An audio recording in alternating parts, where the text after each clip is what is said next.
America आपके cease fire declare कर रहा है। देश के लोगों के मन में सवाल है कि क्या ये 140 करोड़ हिंदुस्तानियों के स्वाभिमान और सम्मान के साथ खिलवाड़ नहीं? क्या ये भारत की संप्रभुता के साथ खिलवाड़ नहीं? क्या भारत जो दुनिया का सबसे बड़ा लोकतंत्र है उसके ऊपर अमेरिका की दादागिरी चलेगी? अमेरिका का दबाव चलेगा? सीज फायर की शर्तें क्या पता नहीं? वो पाकिस्तान को महान देश मानता है। मोदी जी, क्या आप पाकिस्तान को महान देश मानते हैं? वो आतंकवादियों को पनाह देने वाला देश, वो आप भी उसको महान देश मानते हैं क्या?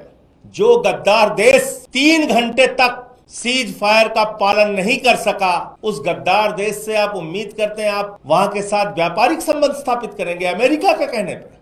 सर्वदलीय बैठक बुलाइए, पार्लियामेंट का स्पेशल सेशन बुलाइए। पहले पहलगाम की घटना और उसके बाद सीज फायर का अनाउंसमेंट, इन मुद्दों पर बात करने के लिए बुलाई गई है। पूरा देश पहलगाम की घटना के बाद, जिसमें भारत के 25 और नेपाल के एक निर्दोष निहत्थे लोगों की आतंकवादियों ने गोली मार के हत्या कर दी, बहनों के माथे के सिंदूर उजाड़ दिए, 200 किलोमीटर हिंदुस्तान की धरती में पाकिस्तानी आतंकवादी आता है, पाकिस्तान के द्वारा पोषित फंडिंग किया हुआ आतंकवादी आता है, हमारे निर्दोष निहत्थे लोगों को मार के चला जाता है, बहनों के सिंदूर उजाड़ के चला जाता है। और उस घटना से पूरे देश में आक्रोश और गुस्सा है। आज भी लोग भूल नहीं पाए हैं उसको। उसके बाद भारत की सरकार सर्वदलीय बैठक बुलाती है, पूरी घटना की जानकारी देती है और फिर ऑपरेशन सिंदूर की शुरुआत भारतीय सेना के द्वारा किया जाता है। भारत की सेना ने अपना गौरव, अपना पराक्रम, अपना शौर्य, अपनी बहादुरी का परिचय दिया। पाकिस्तान में घुस के 9 आतंकी ठिकानों को ध्वस्त कर दिया, बर्बाद कर दिया। हम सेना के शौर्य को नमन करते हैं, उनकी बहादुरी को नमन करते हैं। भारत की सेना ने आतंकवादियों और आतंकवाद का समर्थन करने वाले उनके सहयोगियों को 100 से अधिक संख्या में मारा। यह जानकारी सर्वदलीय बैठक में सरकार के द्वारा दी गई। 100 से ज्यादा आतंकवादियों को, और यह भी बताया कि 21 आतंकवादी ठिकाने हैं। और सरकार ने कहा ऑपरेशन सिंदूर जारी है, मतलब साफ है, वो 21 के 21 ठिकाने ध्वस्त होंगे। वो जो आतंकवादी पाकिस्तान से आके हमारी बहनों के मांगों के सिंदूर उजाड़ के गए, उन आतंकवादियों का नाश होगा, उनको मारा जाएगा, उनको पकड़ा जाएगा। क्योंकि ऑपरेशन सिंदूर तो शुरू उस वजह से हुआ कि पहलगाम में आतंकवादी आते हैं, वो निर्दोष लोगों को मार के चले गए। लेकिन जब भारतीय सेना इतनी बहादुरी का परिचय दे रही थी, पाकिस्तान को उनके घर में घुस के मार रही थी, हमारे जो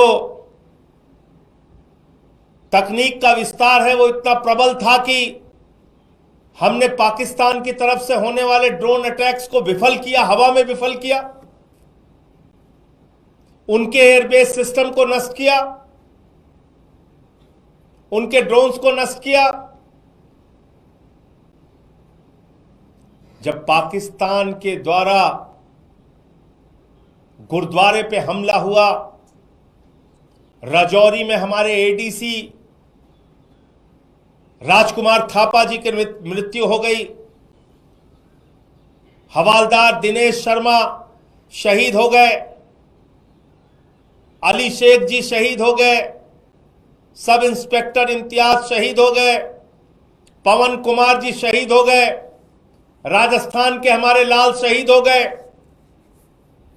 हमारे सेना के जवान अपनी शहादत देकर पाकिस्तानियों के आतंकवाद का मुकाबला कर रहे थे, पाकिस्तानियों के सेना के हर हमले का मुकाबला कर रहे थे।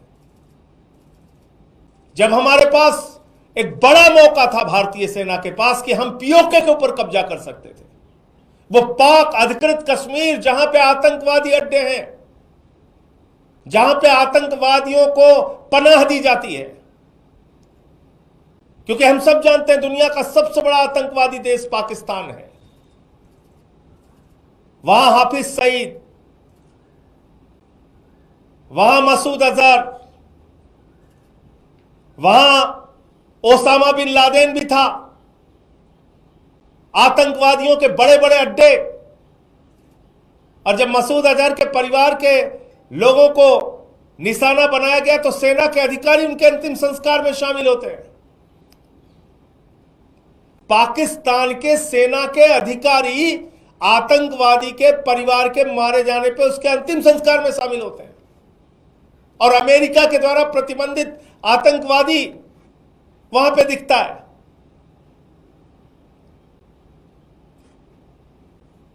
देश के लोगों के मन में एक सवाल है, बहुत बड़ा सवाल,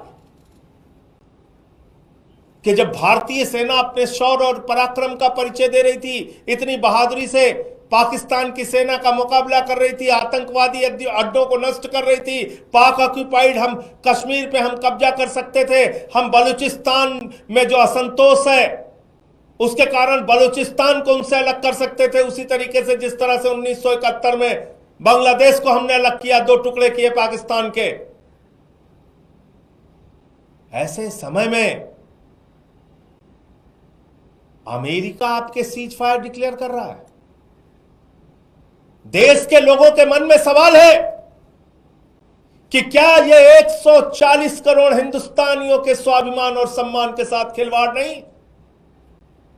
क्या यह भारत की संप्रभुता के साथ खिलवाड़ नहीं?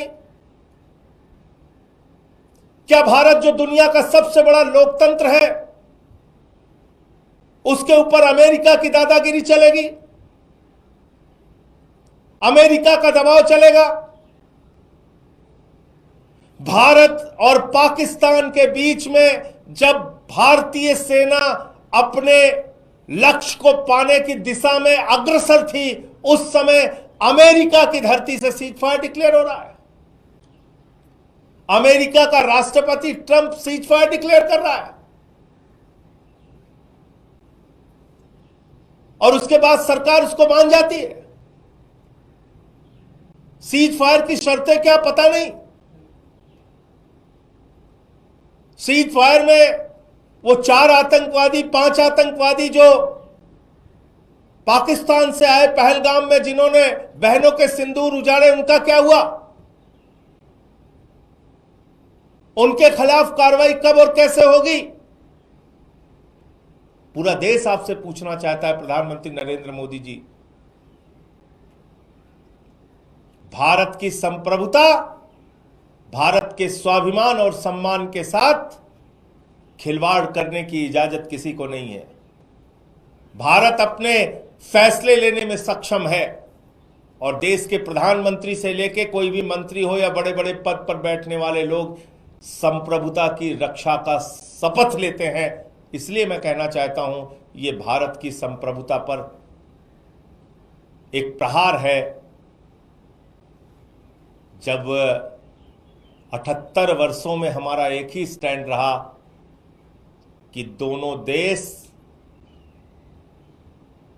आपस में तीसरे देश की मध्यस्थता के बगैर बातचीत और फैसला लेंगे, तो अमेरिका की मध्यस्थता कहां से आ गई? ट्रंप की मध्यस्थता कहां से आ गई? और वो ट्रंप कह रहा है भारत और पाकिस्तान दोनों महान देश हैं। वो पाकिस्तान को महान देश मानता है। मोदी जी, क्या आप पाकिस्तान को महान देश मानते हैं?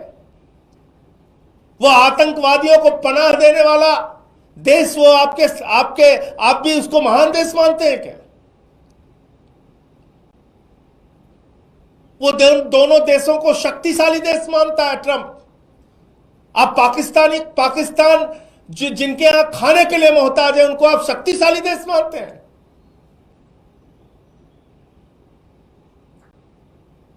वो कह रहा है न्यूट्रल वेन्यू पे बातचीत होगी। किसने तय किया? कब तय हुआ?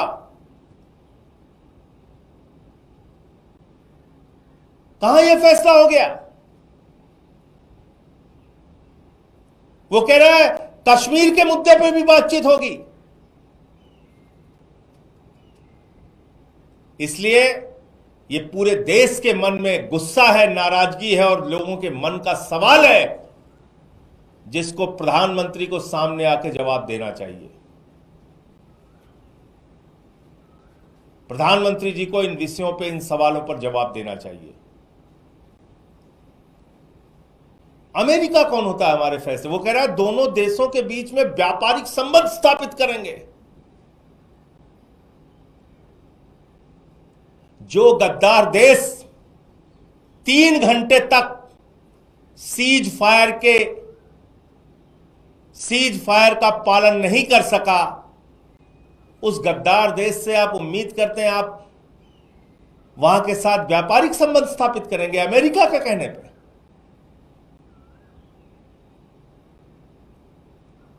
भारतीय सेना के गौरव को, भारतीय सेना की बहादुरी को, भारतीय सेना के पराक्रम को, भारतीय सेना के शौर्य को पूरा देश 140 करोड़ लोग सर झुका के नमन करते हैं।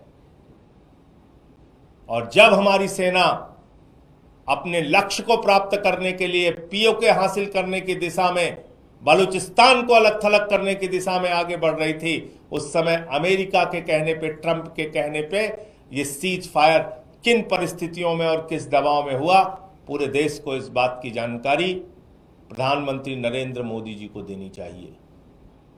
और इसके लिए सर्वदलीय बैठक बुलाइए और पार्लियामेंट का स्पेशल सेशन बुलाइए, इन सवालों का जवाब दीजिए। दस्तक की आपसे गुजारिश है कि अगर इसको बचाना चाहते हैं तो नेशनल दस्तक को सब्सक्राइब करने के लिए रेड कलर के सब्सक्राइब बटन को दबाएं, फिर बेल आइकन की घंटी दबाएं। नेशनल दस्तक को बचाने के लिए बहुत जरूरी है कि हर खबर को शेयर करें, लाइक करें, कमेंट जरूर करें।